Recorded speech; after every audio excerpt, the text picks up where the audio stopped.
What's going on, you guys? Bring your friends here, and today I'm going to be giving you an outline of my spec as a level 80 Mesmer on the game Guild Wars 2. And if you're wondering what a Mesmer is, it's pretty much an illusionist. You summon clones to fight for you, to distract for you, while you either specialize in attack, condition damage, which is your clones, and or critical hit. Or if you want to be a tank, you can be that as well. You just stack toughness and vitality. But let's get into the spec itself.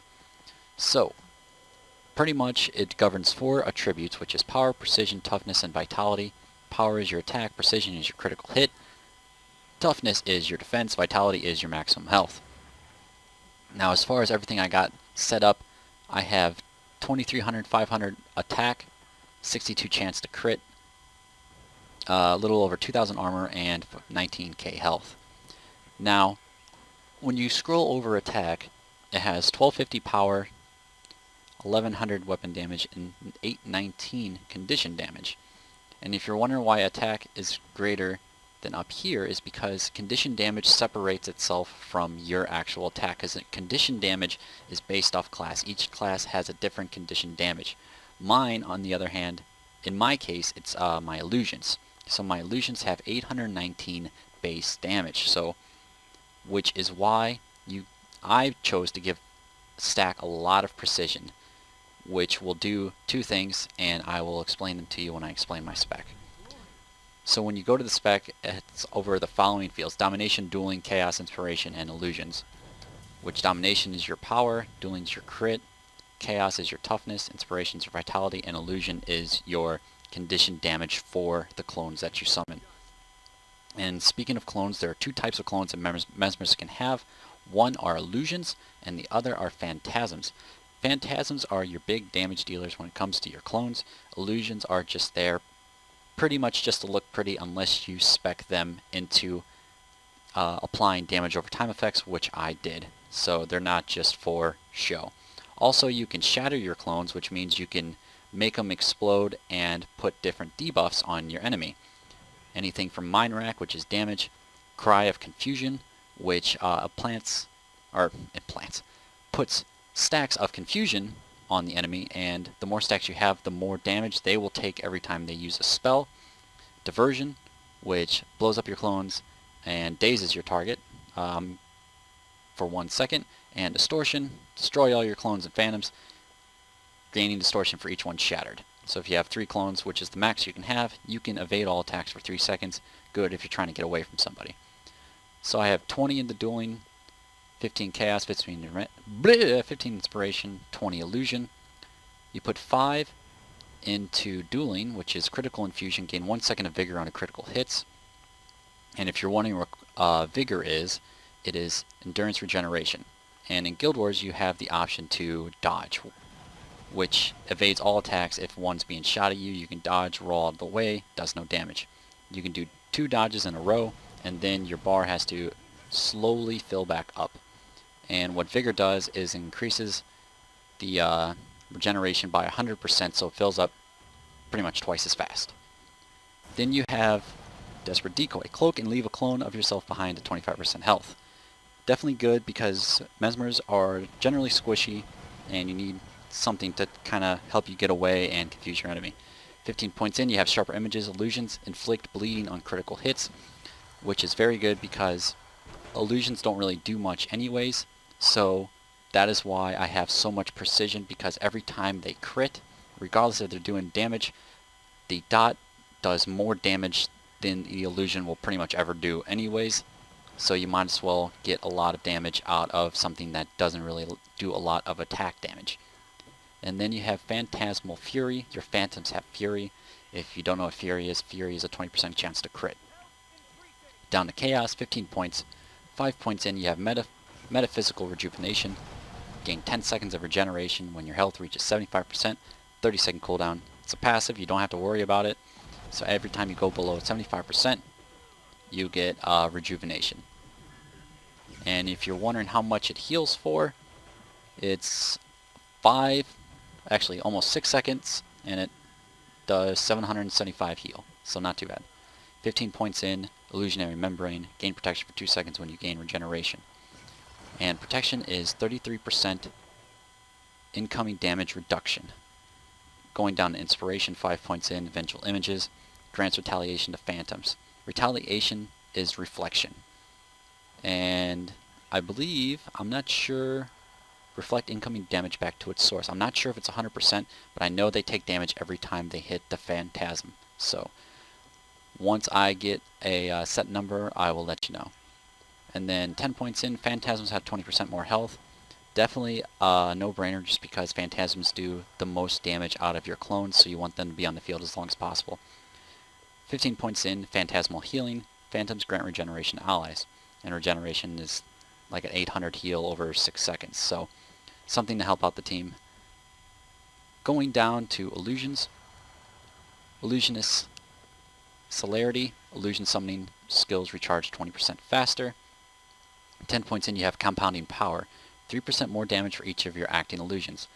And the reason why this is so good is it has good synergy with Illusionary Defense. 3% reduced damage for each illusion you have in the world. So if you have 3 clones, you have 9% reduced damage, 9% increased damage. And then 15 points in, you have Illusionary Retribution. All shatter skills inflict confusion. And again, confusion is the damage on skill use to an enemy, which can stack. So the more stacks, the more damage that person is doing to himself. Kind of like a different twist to Retaliation, which is Reflection. And then 20 points in, Phantasmal Haste. Phantasms recharge 20% faster. I actually had to look this up because I had no idea what it meant. Basically, it means Phantasms hit 20% faster. So they just attack faster, more or less.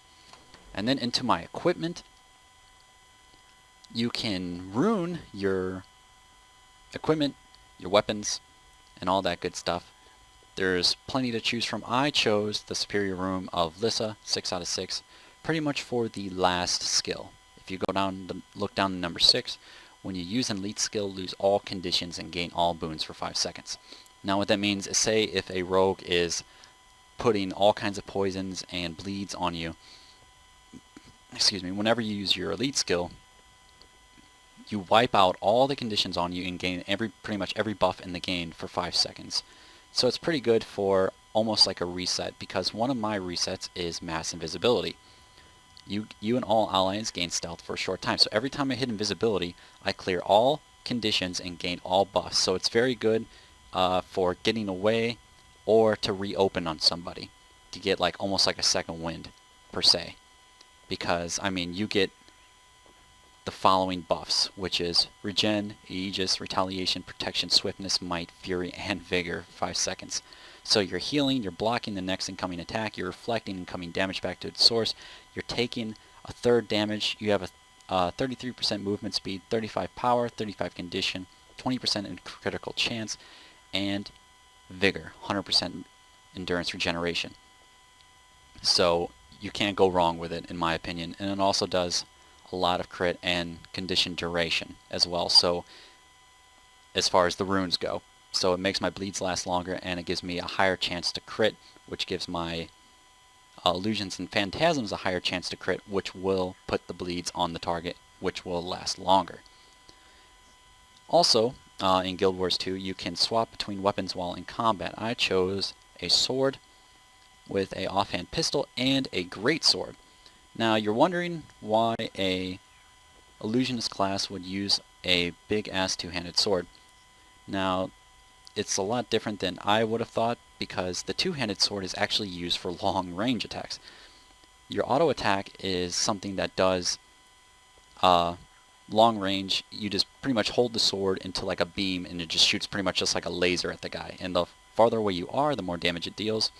Your second attack is an attack that throws the sword, bounces between targets, damaging foes and giving might to allies, creates a clone at its first targets. Not only are you attacking, you're giving them vulnerability, and anyone that is your ally that's near them gain a buff.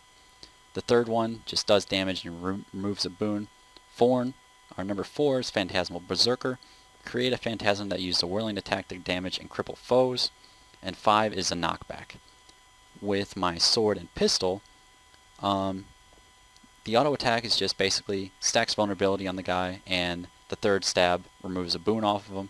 Second one is Blurried Frenzy, striking your foe with a flurry of strikes, distorting the space around you, making you evade. So whenever you use number 2, nobody can touch you. So pretty much you combo number 3 with number 2. Number 3, you summon an illusion that leaps at your target, crippling them, because you can't use number 2 and move at the same time, so you have to slow them down somehow. So use number 3, the clone goes in, and then you swap places with your clone, immobilize nearby foes, and then you hit number 2 and just hit them for mad damage. Number 4 summons an illusion that unloads its pistol on your foe, does a lot of damage, has a lot of crit, and can apply bleeds to him because I'm spec'd for it.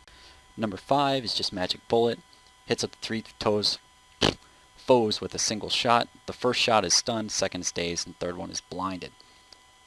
So it's pretty much just a good stun before you swap weapons and just to set up your rotation.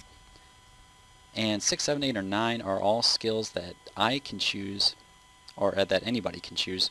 The ones I chose are more for evasion and getting away and stuff like that. I'll just read them off for you. Number 6 is just heal yourself, gain additional health for each active illusion. For this spec, that's the best one for the most part because you're always having illusions on the field at the same time, so you're going to get that heal per illusion bonus. Number 7 is teleport. Pretty self-explanatory, teleport to a target location. It also breaks stun, which is good when warriors get a hard on for you and pop every cooldown expecting to one-shot you. Number 8 is decoy, gain stealth and summon an illusion to attack your foe. Usually I use decoy whenever I'm done with Blurried Frenzy. I'll roll out of the way, and then in the middle of the roll I'll hit decoy. So it's really hard for them to follow my movements, and then pretty much just gives me another opener. Also breaks stun. Number 9 is really awesome. Arcane Thievery. Send conditions you have to your foe and steal their boons. Now, say if also it's pretty much like the gem for Superior Ruin of Lissa. Lose all conditions and gain all boons, except for the fact that for this, you don't have to have any conditions on you to steal their boons anyway. So say if you're running up to a Guardian, he has every buff in the game, hit Arcane Thievery, you get his buffs, no fuss, no muss. But also you can use it if as a defensive as well. Say if a rogue's attacking you, and of course you got all kinds of poisons on you, hit this, poisons go to the rogue, and if they have any buffs, you automatically take them as well. So it's pretty much the same thing as my gem bonus on my armor, except a little bit different. And yeah, that's pretty much the all-around detailed version of how I spec my Mesmer, and now here is some gameplay for you as how the spec works.